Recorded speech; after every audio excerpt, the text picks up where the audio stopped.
न्याय का पेड़, पुराने जमाने की एक सीख। बहुत पुरानी बात है, जब भारत के एक छोटे और समृद्ध राज्य धर्मगढ़ में राजा मानसिंह का शासन हुआ करता था। उस दौर में न तो आज की तरह बड़ी अदालतें थीं और न ही जटिल कानून। राजा और उनके बुद्धिमान मंत्री अपनी सूझबूझ से ही प्रजा के बड़े से बड़े विवाद चुटकियों में सुलझा दिया करते थे। उसी राज्य के एक शांत गांव में दो पड़ोसी रहते थे, रामदीन और शंभू। दोनों के घरों के बीच एक विशाल और पुराना आम का पेड़ था। वो पेड़ दोनों की सीमाओं के बिल्कुल बीचों बीच था, इसलिए सालों से दोनों परिवार मिलकर उसके मीठे आमों का आनंद लेते थे। विवाद की शुरुआत। एक साल उस पेड़ पर रिकॉर्ड तोड़ मीठे और रसीले आम आए। लालच इंसान की बुद्धि हर लेता है और ऐसा ही शंभू के साथ हुआ। उसने रातों रात पेड़ के चारों तरफ एक बांस की बाड़ खड़ी कर दी और दावा किया, यह पेड़ पूरी तरह से मेरी जमीन पर है, अब से इसके सारे फल मेरे हुए। रामदीन ने उसे समझाने की बहुत कोशिश की, लेकिन शंभू अपनी बात पर अड़ा रहा। आखिरकार हार मानकर रामदीन न्याय की गुहार लगाने राजा मानसिंह के दरबार में पहुंचा। राजा का अनोखा न्याय। राजा मानसिंह ने दोनों पक्षों की बातें ध्यान से सुनी। शंभू ने झूठे गवाह और कुछ फर्जी कागजात भी पेश कर दिए। मामला पेचीदा था, क्योंकि पेड़ बिल्कुल सीमा पर था और ये साबित करना मुश्किल था कि असली हकदार कौन है। राजा ने कुछ देर विचार किया और अपने सैनिकों से कहा, चूंकि इस पेड़ पर दोनों का दावा है और सच का पता लगाना मुश्किल है, इसलिए हम इस विवाद को हमेशा के लिए खत्म करते हैं। सैनिकों, जाओ और उस आम के पेड़ को कुल्हाड़ी से काटकर दो बराबर हिस्सों में बांट दो। आधा हिस्सा रामदीन को दे दो और आधा शंभू को। सच का सामना। राजा का ये फैसला सुनते ही दरबार में सन्नाटा छा गया। शंभू मन ही मन खुश हुआ और तुरंत बोला, महाराज का फैसला अमर रहे, मुझे ये मंजूर है। कम से कम आधा पेड़ तो मेरे हिस्से आएगा। वहीं दूसरी तरफ रामदीन की आंखों में आंसू आ गए। उसने हाथ जोड़कर राजा से विनती की, नहीं महाराज, कृपया उस निर्जीव पेड़ पर कुल्हाड़ी मत चलवाइए। मैंने उसे अपने बच्चे की तरह सींचा है। आप वो पूरा पेड़ शंभू को ही दे दीजिए, पर उसे काटिए मत। राजा मानसिंह मुस्कुराए। उन्होंने तुरंत सैनिकों को रुकने का इशारा किया और गरजती आवाज में कहा, असली मालिक वही होता है जो नुकसान सहकर भी अपनी चीज को बचाना चाहता है, न कि वो जो अपने लालच में उसे नष्ट करने को तैयार हो जाए। फैसला। राजा ने शंभू को झूठ बोलने और लालच करने के अपराध में 50 कोड़े मारने और 1 साल की जेल की सजा सुनाई। वहीं उस आम के पेड़ का पूरा मालिकाना हक आंसुओं से भरे रामदीन को सौंप दिया गया। सीख। पुराने जमाने की ये कहानी हमें सिखाती है कि सच और ममता को कभी भी चालाकी या फरेब से छुपाया नहीं जा सकता। न्याय की जीत हमेशा होती है। न्याय का पेड़, भाग 2, बदले की आग। राजा मानसिंह के न्याय को बीते कई साल हो चुके थे। शंभू अपनी सजा काटकर जेल से बाहर आ चुका था। बाहर से तो वो शांत दिखता था, लेकिन उसके अंदर अपमान और बदले की आग सुलग रही थी। उधर रामदीन का परिवार उस आम के पेड़ की छांव में खुशी खुशी रह रहा था। समय का चक्र बदला और एक दिन न्यायप्रिय राजा मानसिंह का आकस्मिक निधन हो गया। उनकी जगह उनका युवा पुत्र राजकुमार विक्रम गद्दी पर बैठा। विक्रम बहादुर तो था, लेकिन उसमें अपने पिता जैसी अनुभवी सूझबूझ और परख नहीं थी। शंभू को इसी मौके का इंतजार था। उसने रामदीन को बर्बाद करने की एक नई और खतरनाक साजिश रची। आधी रात की साजिश। एक रात जब पूरा गांव गहरी नींद में सोया था, शंभू ने चुपके से उस आम के पेड़ की जड़ों के पास एक गहरा गड्ढा खोदा। उसने बाजार से खरीदा हुआ एक धीमा जहर पेड़ की जड़ों में डाल दिया और मिट्टी वापस बराबर कर दी। शंभू का प्लान सीधा था। पेड़ धीरे धीरे सूखेगा। जब पेड़ सूख जाएगा तो वो राजा के पास जाकर दावा करेगा कि रामदीन पेड़ की देखभाल ठीक से नहीं कर रहा है। वह कहेगा कि रामदीन ने राज्य की संपत्ति, क्योंकि वह पेड़ ऐतिहासिक था, को नष्ट किया है, जिससे रामदीन को जेल हो जाए। पेड़ का रोना और रामदीन का संकट। कुछ ही हफ्तों में उस हरे भरे आम के पेड़ की पत्तियां पीली पड़ने लगी और टहनियां सूखने लगी। रामदीन ये देखकर परेशान हो गया। उसने खाद डाली, पानी दिया, लेकिन पेड़ की हालत बदतर होती गई। तभी एक सुबह शंभू ने गांव के मुखिया के साथ रामदीन के घर पर धावा बोल दिया। शंभू चिल्लाया, देखो मुखिया जी, राजा मानसिंह ने इस अनमोल पेड़ को रामदीन को सौंपा था, लेकिन इस लापरवाह इंसान ने पेड़ को सुखा दिया। ये सीधे सीधे स्वर्गवासी राजा के फैसले का अपमान है। मामला नए राजा विक्रम के दरबार में पहुंचा। शंभू ने रोने का नाटक करते हुए कहा, महाराज, रामदीन ने लालच में पेड़ की जड़ों से कोई गुप्त खजाना निकालने के चक्कर में उसे खोदा और पेड़ को मार डाला। राजा विक्रम ने क्रोध में आकर रामदीन को देखा। रामदीन, क्या शंभू सच कह रहा है? अगर ये पेड़ पूरी तरह सूख गया तो तुम्हें भारी जुर्माना और देश निकाला भुगतना होगा। रामदीन बेकसूर था, पर उसके पास अपनी बेगुनाही का कोई सबूत नहीं था। बूढ़े माली की चालाकी। दरबार में राजा के एक वयोवृद्ध मुख्य माली काका दीनदयाल भी मौजूद थे, जिन्होंने राजा मानसिंह के समय भी काम किया था। उन्हें कुछ गड़बड़ लगी। उन्होंने राजा से कहा, महाराज, मुझे इस पेड़ की जांच करने के लिए 24 घंटे की मोहलत दी जाए। राजा ने अनुमति दे दी। दीनदयाल जी रात में ही उस पेड़ के पास पहुंचे। उन्होंने सूखी मिट्टी को खोदा और जड़ों को सूंघा। उन्हें किसी रसायन, जहर की गंध आई। वो समझ गए कि ये किसी बीमारी से नहीं, बल्कि जहर देने से सूख रहा है। अगली सुबह दरबार लगा। दीनदयाल जी ने राजा से कहा, महाराज, पेड़ को जहर दिया गया है, और जहर देने वाला कोई और नहीं, बल्कि वही है जिसने हाल ही में शहर के वैद्य से दुर्लभ वनस्पति नाशक खरीदा था। मैंने वैद्य की बही खाता रिकॉर्ड की जांच की है। अंतिम न्याय। राजा विक्रम ने तुरंत सैनिकों को भेजकर वैद्य को दरबार में बुलाया। वैद्य ने आते ही कांपते हुए सच उगल दिया कि 1 हफ्ते पहले शंभू ने ही उससे वो जहर खरीदा था। शंभू का चेहरा सफेद पड़ गया। उसका झूठ और उसकी साजिश एक बार फिर सबके सामने आ चुकी थी।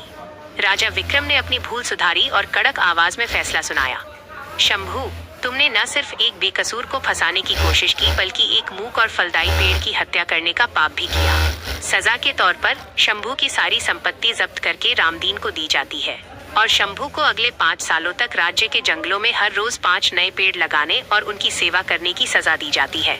अगर एक भी पेड़ सूखा तो उसकी सजा बढ़ा दी जाएगी। माली दीनदयाल की देखरेख में उस आम के पेड़ का इलाज किया गया। कुछ ही महीनों में पेड़ फिर से लहलहा उठा।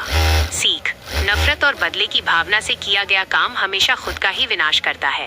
प्रकृति और न्याय के सामने चालाकी ज्यादा दिन नहीं टिकती। न्याय का पेड़, भाग 3, पीढ़ियों का बंधन। समय अपनी गति से चलता रहा। शंभू ने 5 सालों तक जंगलों में पेड़ों की सेवा करके अपने पापों का प्रायश्चित किया था। इस दौरान उसका अहंकार और गुस्सा शांत हो चुका था। उधर रामदीन और शंभू दोनों अब बूढ़े हो चुके थे। कहानी अब उनके बेटों पर आ टिकी थी। रामदीन का बेटा था गोपाल, जो अपने पिता की तरह ही दयालु और शांत था। वहीं शंभू का बेटा था बलदेव, जो कद काठी में मजबूत और थोड़ा उग्र स्वभाव का था। दोनों के पिता बूढ़े होकर खाट पकड़ चुके थे, लेकिन वह पुराना आम का पेड़ आज भी दोनों के आंगन के बीच सीना ताने खड़ा था। हालांकि समय के साथ उसकी एक विशाल और भारी टहनी बलदेव के घर की कमजोर छत के ऊपर झुक गई थी। नया संकट, प्रकृति का कहर। एक रात धर्मगढ़ में भयानक तूफान आया। कड़कती बिजली और तेज हवाओं के बीच एक जोरदार आवाज हुई। सुबह जब गांव वाले जागे तो उन्होंने देखा कि आम के पेड़ की वो भारी टहनी टूटकर बलदेव के घर की छत पर गिर चुकी थी। छत का एक बड़ा हिस्सा ढह गया था, जिससे बलदेव का काफी नुकसान हुआ। बलदेव गुस्से से लाल पीला हो गया। उसने कुल्हाड़ी उठाई और चिल्लाया, मेरे पिता ने इस पेड़ के चक्कर में जेल काटी, और आज इसी पेड़ ने मेरा घर उजाड़ दिया। मैं आज इस पूरे पेड़ को जड़ से काट डालूंगा। गोपाल दौड़ता हुआ आया और पेड़ के सामने खड़ा हो गया। रुको बलदेव, यह पेड़ हमारे पूर्वजों की निशानी है। इसमें पेड़ की क्या गलती? ये तो प्राकृतिक आपदा थी। मामला एक बार फिर राजा विक्रम के दरबार में पहुंचा। दरबार में नई चुनौती। बलदेव ने राजा के सामने हाथ जोड़कर कहा, महाराज, यह पेड़ अब हमारे जीवन के लिए खतरा बन चुका है। इसकी वजह से मेरा घर टूटा। कल को ये पूरे घर को तबाह कर सकता है। मुझे इस पेड़ को पूरी तरह काटने की इजाजत दी जाए, और गोपाल मुझे मेरे नुकसान का मुआवजा दे। राजा विक्रम अब अनुभवी हो चुके थे। उन्होंने गोपाल से पूछा, गोपाल, तुम्हारा क्या कहना है? गोपाल ने नम्रता से कहा, महाराज, बलदेव का जो नुकसान हुआ है उसकी भरपाई करने को मैं तैयार हूँ। मैं अपने खर्च पर उसका घर दोबारा बनवा दूंगा, लेकिन पेड़ को मत काटिए। ये पेड़ हमारे पूरे गांव को ऑक्सीजन और फल देता है। राजा विक्रम सोच में पड़ गए। तभी दरबार के कोने में बैठे एक बूढ़े और कमजोर शख्स ने खड़े होने की कोशिश की। वो कोई और नहीं बल्कि लाठी के सहारे चल रहा बूढ़ा शंभू था। शंभू का प्रायश्चित। शंभू को दरबार में देखकर सब हैरान रह गए। उसने कांपती आवाज में राजा से कहा, महाराज, 25 साल पहले मैंने इसी दरबार में झूठ बोला था, जिसकी सजा मैंने भुगती।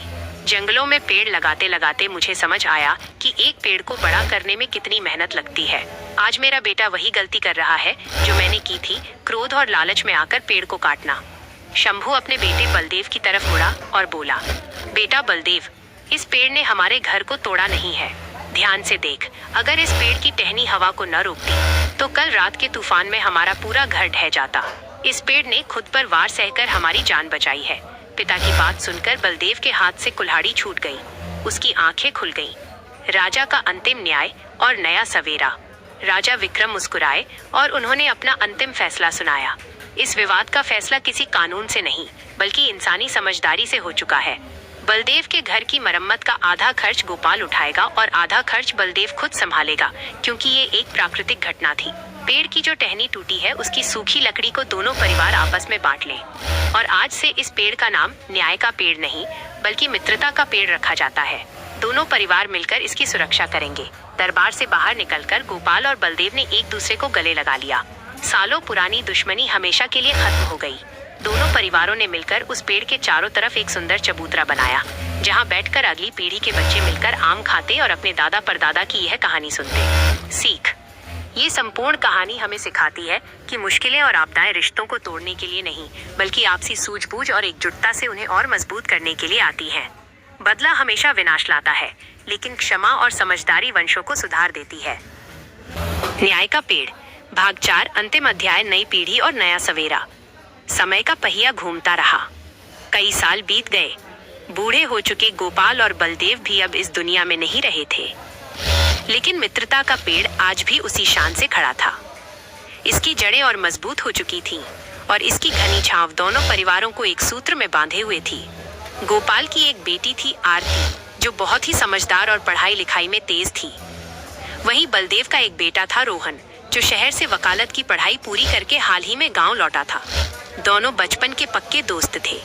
इसी बीच पूरे देश में बदलाव की बयार बह रही थी। धर्मगढ़ में अब राजा का शासन नहीं था, बल्कि वहां एक नई लोकतांत्रिक सरकार और कोर्ट कचहरी की व्यवस्था लागू हो चुकी थी। लालची बिल्डर की नजर। एक दिन शहर का एक बड़ा और अमीर बिल्डर विक्रम सेठ उस गांव में आया।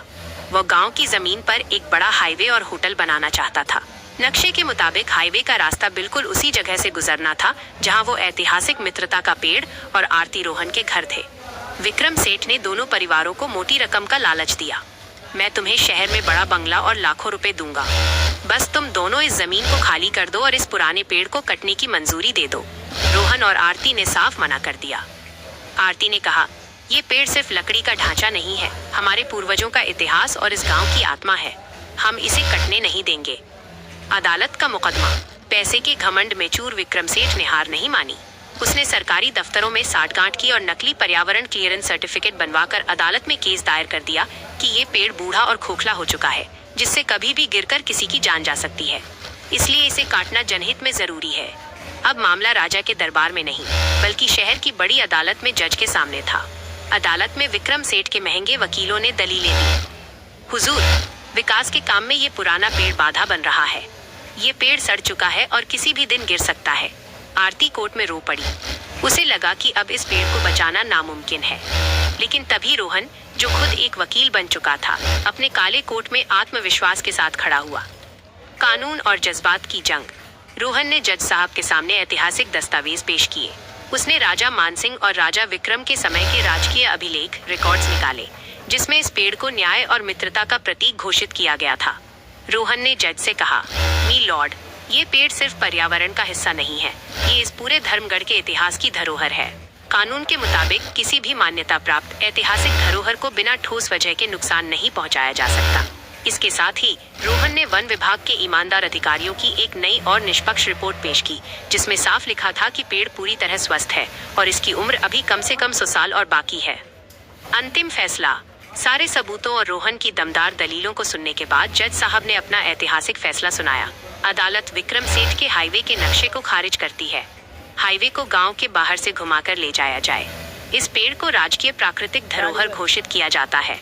इसकी सुरक्षा की जिम्मेदारी अब सरकार की होगी। फर्जी रिपोर्ट बनाने के जुर्म में विक्रम सेठ पर भारी जुर्माना लगाया जाता है। अदालत का फैसला सुनते ही आरती और रोहन की आंखों में खुशी के आंसू आ गए। पूरे गांव ने अदालत के बाहर ढोल नगाड़ों के साथ इस जीत का जश्न मनाया। एक नए युग की शुरुआत। गांव लौटकर आरती और रोहन ने उस पेड़ के नीचे एक छोटी सी लाइब्रेरी और बच्चों के पढ़ने की जगह बनाई। अब उस पेड़ की छांव में न सिर्फ गांव के बच्चे खेलते थे, बल्कि शहर से आने वाले पर्यटक भी उस मित्रता के पेड़ की कहानी सुनने आते थे। 4 पीढ़ियों की लड़ाई, लालच, बंटवारा और आखिरकार अटूट दोस्ती का गवाह बनकर वो आम का पेड़ आज भी हवा में अपनी टहनियां लहरा रहा था। मानो कह रहा हो कि जब तक इंसानों के दिलों में प्यार और सम्मान जिंदा है, तब तक कोई भी कुल्हाड़ी रिश्तों को काट नहीं सकती। न्याय का पेड़, भाग 5 उपसंहार एक नई शुरुआत। अदालत की उस ऐतिहासिक जीत को भी अब कई साल बीत चुके थे। हाईवे का रास्ता बदल दिया गया था और गांव अपनी रफ्तार से आगे बढ़ रहा था। रोहन और आरती ने शादी कर ली थी और अब वे दोनों अधेड़ उम्र के हो चुके थे। उनका एक बेटा था कबीर। कबीर बिल्कुल आधुनिक युग का लड़का था। वो कंप्यूटर, तकनीक और इंटरनेट की दुनिया में जीता था। उसे अपने दादा परदादा की कहानियां तो पता थी, लेकिन उसका मानना था कि बीती हुई बातों को लेकर बैठे रहने से प्रगति नहीं होती। तभी गांव में एक और बड़ा संकट आया जिसने तकनीक और परंपरा को आमने सामने खड़ा कर दिया। नया संकट, ग्लोबल वार्मिंग और सूखा। मौसम का मिजाज पूरी तरह बदल चुका था। उस साल धर्मगढ़ और आसपास के इलाकों में भयानक सूखा पड़ा। महीनों तक बारिश की एक बूंद नहीं टपकी। गांव के कुएं, तालाब और यहाँ तक कि बोरवेल भी सूख गए। पूरे गांव की फसलें बर्बाद हो गईं। लोग पानी की एक एक बूंद के लिए तरसने लगे। लेकिन सबसे अजीब बात ये थी कि जहाँ पूरा गांव सूखा और बंजर नजर आ रहा था, वहीं वो सदियों पुराना मित्रता का पेड़ आज भी हरा भरा था। उसकी जड़ें जमीन में इतनी गहरी जा चुकी थीं कि वे पाताल के पानी से अपनी प्यास बुझा रही थीं। गांव के लोग पानी की कमी के कारण पलायन करने की सोचने लगे। कबीर ने रोहन से कहा, पिताजी, अब इस गांव में कुछ नहीं बचा। हमें ये जमीन और ये पेड़ किसी बड़ी कंपनी को बेच देना चाहिए और शहर शिफ्ट हो जाना चाहिए। इतिहास से पेट नहीं भरता। रोहन और आरती इस बात से गहरे सदमे में आ गए, लेकिन उनके पास कबीर की बात का कोई जवाब नहीं था। कबीर का आविष्कार और पेड़ का चमत्कार। एक दोपहर कबीर उसी पेड़ की छांव में बैठकर लैपटॉप पर काम कर रहा था। गर्मी बहुत तेज थी, लेकिन पेड़ के नीचे आते ही उसे एक अद्भुत ठंडक का एहसास हुआ। उसने गौर किया कि इस भयंकर सूखे में भी ये पेड़ न सिर्फ जीवित है, बल्कि इसके आसपास की मिट्टी में थोड़ी नमी अब भी बाकी है। कबीर के वैज्ञानिक दिमाग में एक विचार आया। उसने अपने कॉलेज के दोस्तों को बुलाया और पेड़ की जड़ों, उसकी पत्तियों और आसपास के जल स्तर, वाटर टेबल का आधुनिक मशीनों से टेस्ट किया। जो नतीजे सामने आए उसने कबीर के होश उड़ा दिए। इस विशाल पेड़ की गहरी जड़ों ने जमीन के नीचे एक प्राकृतिक जलभृत, अक्यूफर यानी पानी का एक बड़ा स्रोत बना रखा था। पेड़ अपनी जड़ों से जमीन के बहुत नीचे से पानी खींच रहा था, जिससे उसके आसपास की जमीन के अंदर पानी का स्तर बना हुआ था। कबीर को समझ आ गया कि ये पेड़ सिर्फ एक कहानी नहीं, बल्कि पूरे गांव को जीवन देने वाला वाटर रिचार्ज सिस्टम है। तकनीक और प्रकृति का मिलन। कबीर ने तुरंत अपना इरादा बदल दिया। उसने शहर भागने के बजाय अपनी तकनीकी समझ का इस्तेमाल गांव को बचाने के लिए करने का फैसला किया।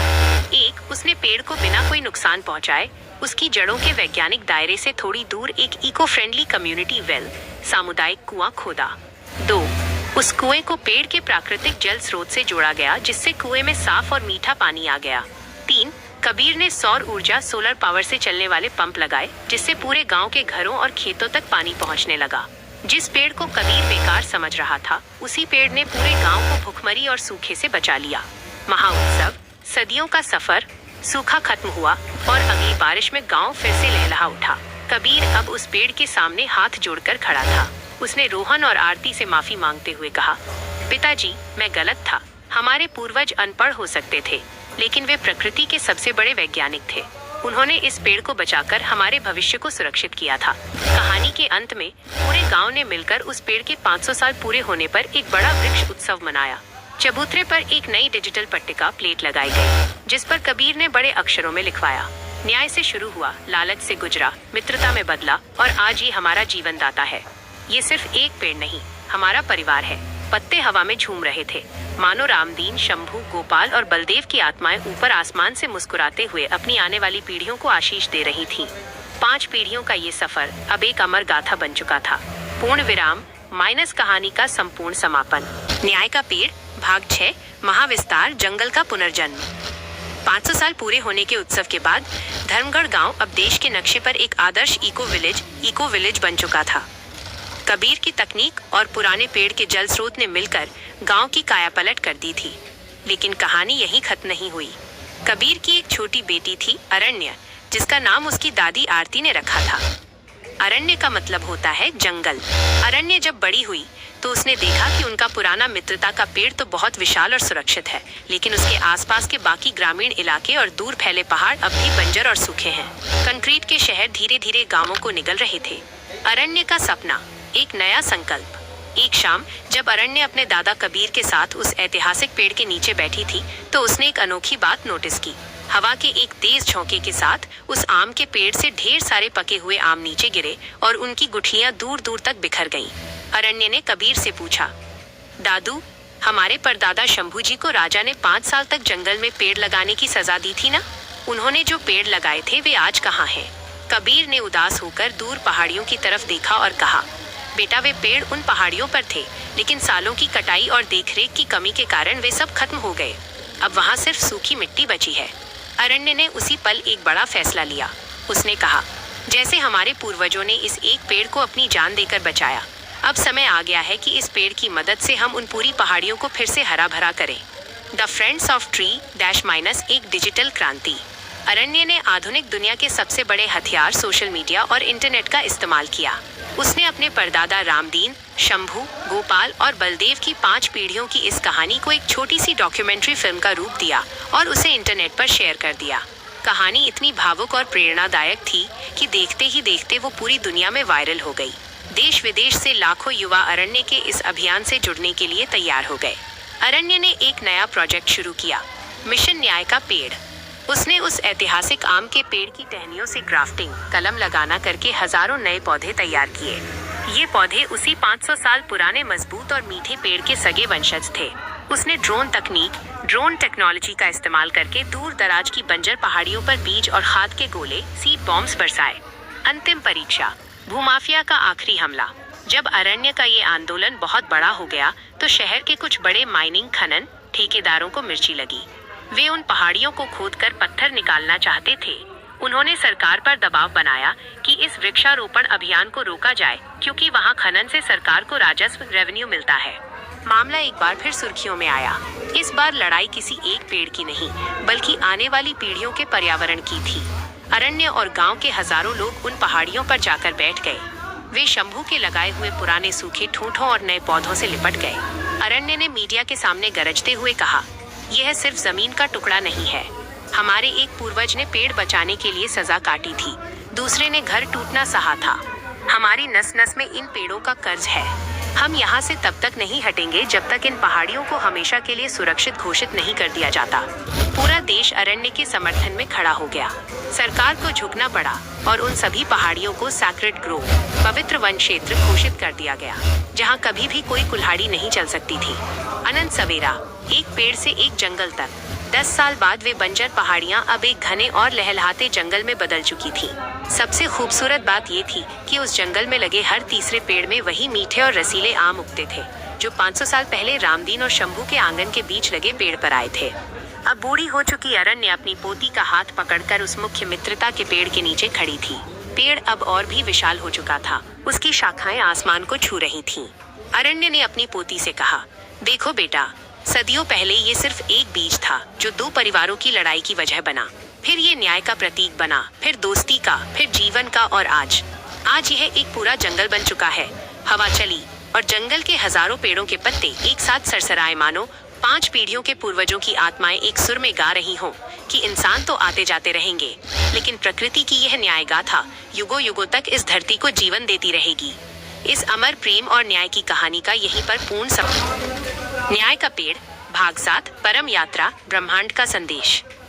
पहाड़ियों पर उगा वह विशाल जंगल अब अरण्य अभयारण्य के नाम से जाना जाता था। अरण्य की पोती, जिसका नाम सृष्टि रखा गया था, अब 18 वर्ष की हो चुकी थी। सृष्टि का जन्म एक ऐसे दौर में हुआ था जहां दुनिया बहुत आगे निकल चुकी थी।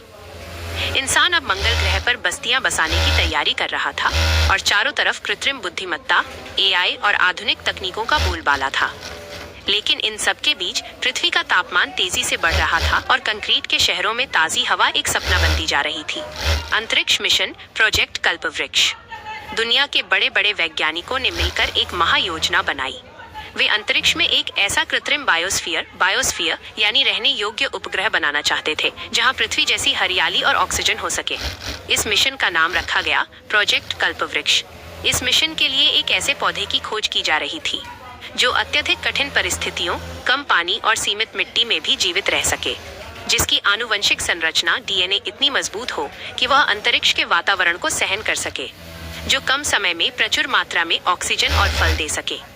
दुनिया भर के वैज्ञानिकों ने हजारों पौधों का परीक्षण किया, लेकिन कोई भी इस कसौटी पर खरा नहीं उतर रहा था। सृष्टि का प्रस्ताव, सृष्टि, जो अंतरिक्ष विज्ञान एस्ट्रोबायोलॉजी की पढ़ाई कर रही थी, ने वैज्ञानिकों की समिति के सामने एक प्रस्ताव रखा। हमारे गांव धर्मगढ़ में एक ऐसा पेड़ है जिसने 600 सालों से हर संकट का सामना किया है। उसने इंसानों का लालच देखा, कुल्हाड़ी के वार झेले, भयानक सूखा और जहर का हमला भी सहा, फिर भी वो आज भी हरा भरा और जीवित है। उस पेड़ का डीएनए साधारण नहीं है, वो इस धरती का सबसे लचीला रेजिलिएंट जीव है। वैज्ञानिक पहले तो हिचकिचाए, लेकिन सृष्टि के जोर देने पर उन्होंने उस ऐतिहासिक मित्रता के पेड़ की एक छोटी सी कलम, स्टेम और कुछ बीजों का परीक्षण करने की अनुमति दे दी। प्रयोगशाला का चमत्कार। जब अंतरिक्ष की प्रयोगशाला में उस आम के पेड़ के डीएनए की जांच की गई तो वैज्ञानिक दंग रह गए।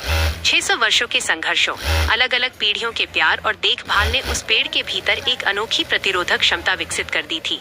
उसके सेल्स किसी भी अन्य पेड़ की तुलना में 10 गुना तेजी से ऑक्सीजन का निर्माण कर रहे थे। वैज्ञानिकों ने घोषणा की, हमें कल्पवृक्ष मिल गया है।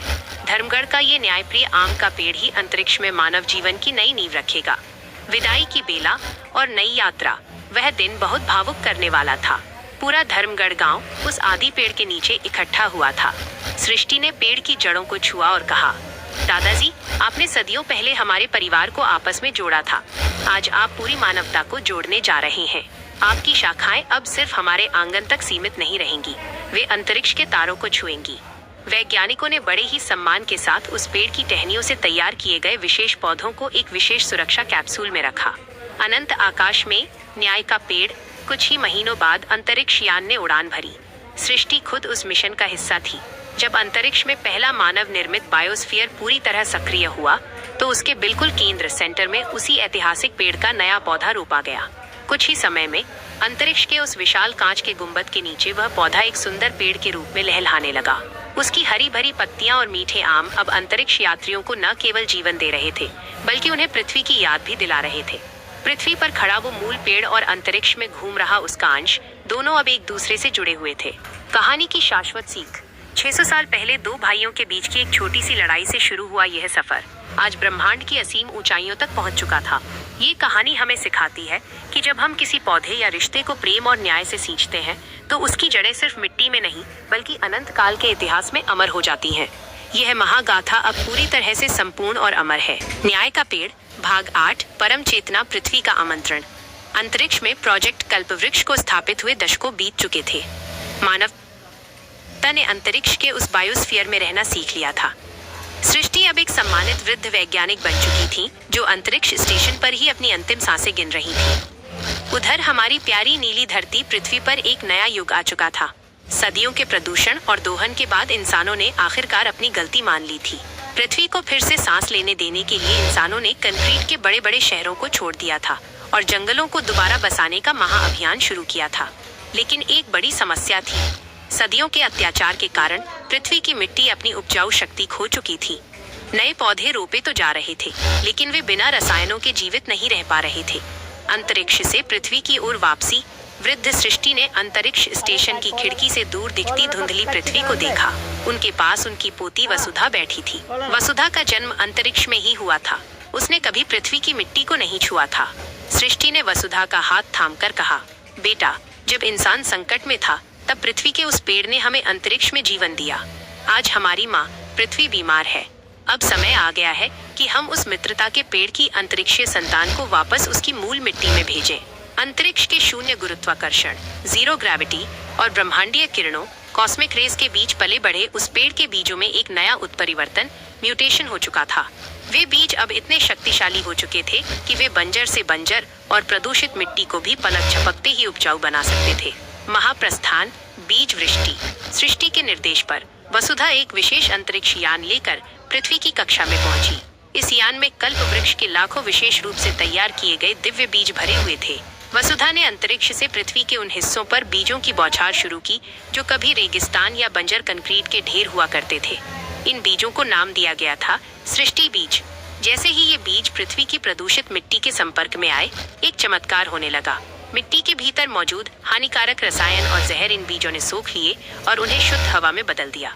बीजों से फूटने वाली जड़ों ने मिट्टी को फिर से नमी और जीवन से भर दिया। मात्र कुछ ही महीनों में पृथ्वी के बड़े बड़े बंजर हिस्से फिर से घने और हरे भरे जंगलों में बदलने लगे। मिलन, आदि वृक्ष की गोद में। सृष्टि बीजों की इस महाक्रांति के बाद वसुधा पहली बार पृथ्वी की धरती पर उतरी। वो सीधे अपने पूर्वजों के गांव धर्मगढ़ पहुंची। 600 से अधिक वर्षों के बाद भी वो मूल मित्रता का पेड़ आज भी वहां खड़ा था। हालांकि उसका तना अब किसी प्राचीन चट्टान जैसा विशाल और उसकी जड़ें किसी पूरी पहाड़ी की तरह जमीन को जकड़े हुए थी। वो बूढ़ा पेड़ थक चुका था, मानो वो अपनी अंतिम संतान के वापस आने का ही इंतजार कर रहा था। वसुधा ने आगे बढ़कर उस विशाल तने को गले लगा लिया।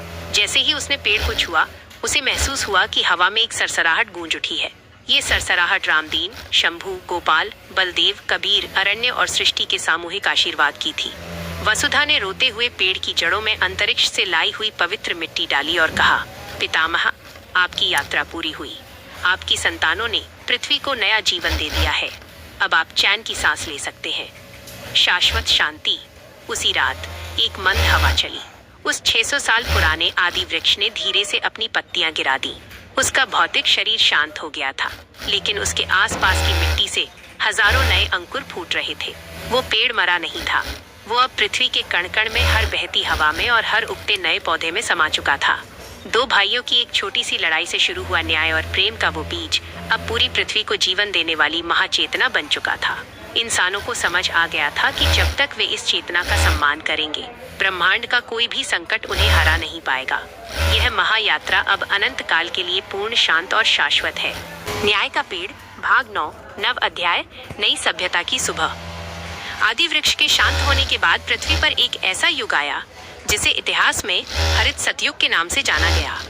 कंक्रीट के शहर पूरी तरह से गायब हो चुके थे। इंसानों ने प्रकृति के साथ तालमेल बिठाकर रहना सीख लिया था। अब न तो प्रदूषण था और न ही ग्लोबल वार्मिंग। इस नई दुनिया में वसुधा की एक बेटी हुई जिसका नाम रखा गया नव्या। नव्या एक ऐसे समाज में बड़ी हो रही थी जहां कोई भी फैसला लेने से पहले यह देखा जाता था कि उसका प्रकृति पर क्या असर पड़ेगा। लेकिन इंसान का स्वभाव है कि शांति के लंबे दौर के बाद उसके भीतर एक नया कौतूहल और अहंकार जन्म लेने लगता है। इस बार संकट बाहर से नहीं, बल्कि इंसानी बुद्धि के भीतर से आया। डिजिटल चेतना बनाम प्राकृतिक जीवन। नव्या के दौर के युवा वैज्ञानिकों ने एक ऐसी तकनीक विकसित की जिसके जरिए वे पौधों, जानवरों और यहाँ तक कि पेड़ों की चेतना, कॉन्शियसनेस को सीधे इंसानी दिमाग से जोड़ सकते थे। उन्होंने इसे नाम दिया बायोलिंक। इस तकनीक के समर्थकों का कहना था, अगर हम पेड़ों के दिमाग को सीधे कंप्यूटर से जोड़ दें तो हम उनसे उनकी मर्जी के मुताबिक फल, लकड़ी और दवाइयाँ और तेजी से हासिल कर सकते हैं। हम प्रकृति को पूरी तरह नियंत्रित कर सकते हैं। नव्या को इस बात से गहरा ऐतराज था।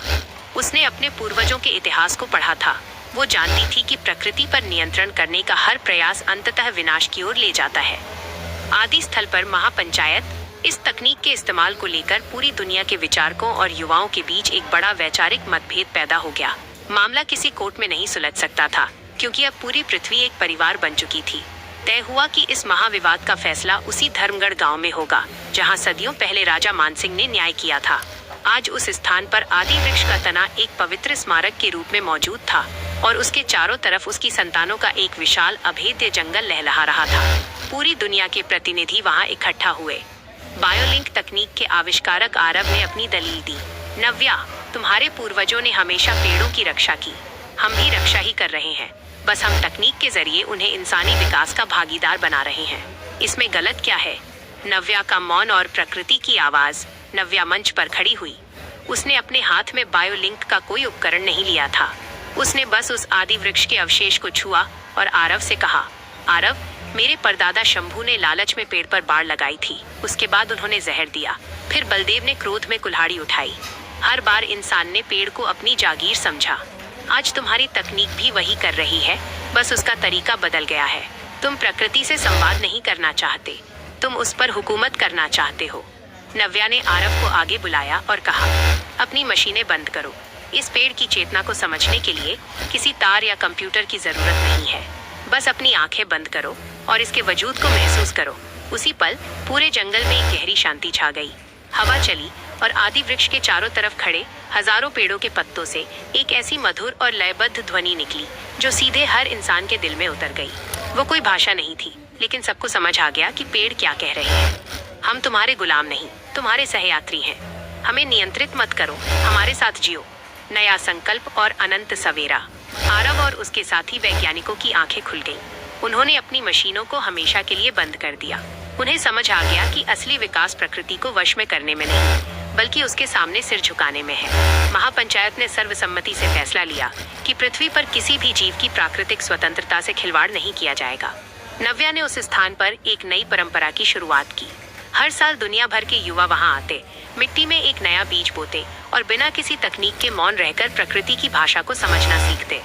9 पीढ़ियों का ये चक्र अब अपने सबसे शुद्ध रूप में पहुंच चुका था। वो बीज जो 700 साल पहले एक विवाद से शुरू हुआ था, उसने इंसानों को उनके वजूद का सबसे बड़ा पाठ पढ़ा दिया था कि इंसान प्रकृति का स्वामी नहीं, उसका एक छोटा सा अंश है।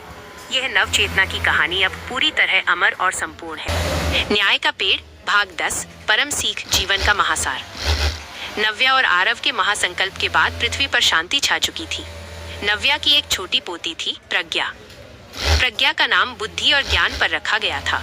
एक शांत शाम को प्रज्ञा आदि वृक्ष के स्मारक के पास बैठी थी।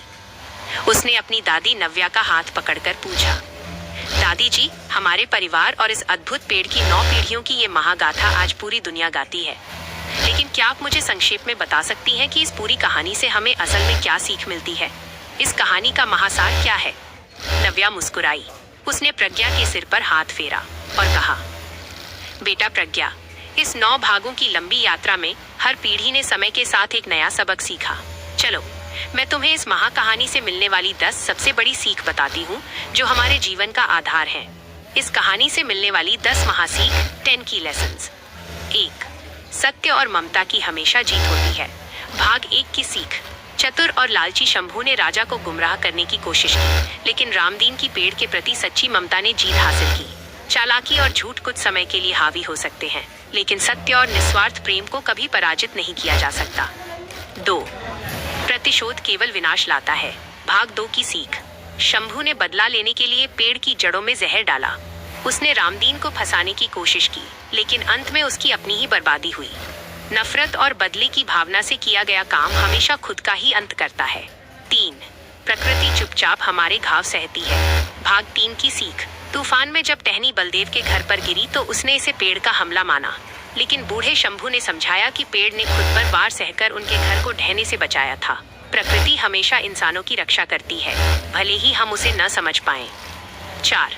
एकता में ही असली शक्ति है। भाग 3 की सीख। जब गोपाल और बलदेव ने सदियों पुरानी दुश्मनी को भुलाकर एक दूसरे को गले लगाया, तब जाकर दोनों परिवार सुखी हुए। आपसी समझदारी और एकजुटता से बड़े विवाद चुटकियों में सुलझ जाते हैं। 5. विकास के नाम पर विनाश करना मूर्खता है। भाग 4 की सीख। बिल्डर विक्रम सेठ पैसे के बल पर हाईवे के लिए उस पेड़ को काटना चाहता था। आरती और रोहन ने साबित किया कि असली प्रगति पेड़ों को काटकर नहीं, बल्कि अपनी प्राकृतिक धरोहरों को सहेजकर और उनके साथ तालमेल बिठाकर आगे बढ़ने में है। 6. पूर्वजों का ज्ञान सबसे बड़ा विज्ञान है। भाग 5 की सीख। तकनीक के दौर में कबीर इस पेड़ को बेकार समझ रहा था, लेकिन संकट के समय इसी पेड़ की गहरी जड़ों ने पूरे गांव की प्यास बुझाई। हमारे पूर्वजों ने जिन परंपराओं और पेड़ों को सहेजा था, उनके पीछे गहरा वैज्ञानिक महत्व था। 7. एक छोटा सा प्रयास जंगल ला सकता है। भाग 6 की सीख। अरण्य ने उस एक पेड़ की टहनियों से ग्राफ्टिंग करके पूरी बंजर पहाड़ियों को एक लहलहाते जंगल में बदल दिया। यदि एक इंसान भी दृढ़ संकल्प कर ले तो वो बंजर हो चुकी दुनिया को फिर से हरा भरा कर सकता है। 8. प्रकृति के बिना मानव का कोई अस्तित्व नहीं। भाग 7 की सीख। जब इंसान अंतरिक्ष में गया, तब भी उसे जीवित रहने के लिए उसी पेड़ के अंश, कल्प वृक्ष की जरूरत पड़ी। हम चाहे कितने भी आधुनिक हो जाएं और ब्रह्मांड के किसी भी कोने में चले जाएं, हमारा अस्तित्व हमेशा पेड़ पौधों पर ही निर्भर रहेगा। 9. प्रकृति हमारी जागीर नहीं, हमारी सहयात्री है। भाग 8 और 9 की सीख। जब इंसान ने पेड़ को नियंत्रित करना चाहा, तो पेड़ ने मौन रहकर सिखाया कि वो हमारा गुलाम नहीं है। हमें प्रकृति पर हुकूमत नहीं करनी है, बल्कि उसके साथ सह अस्तित्व, को एग्जिस्टेंस की भावना से जीना है। 10. जैसा बोओगे वैसा ही काटोगे। संपूर्ण कहानी का सार। रामदीन ने प्रेम और करुणा का बीज बोया था, इसलिए 9 पीढ़ियों बाद भी उसके वंशज सुरक्षित और समृद्ध रहे।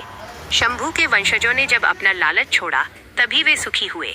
हम प्रकृति और समाज को जो देते हैं, वही कई गुना होकर हमारे पास वापस लौटता है।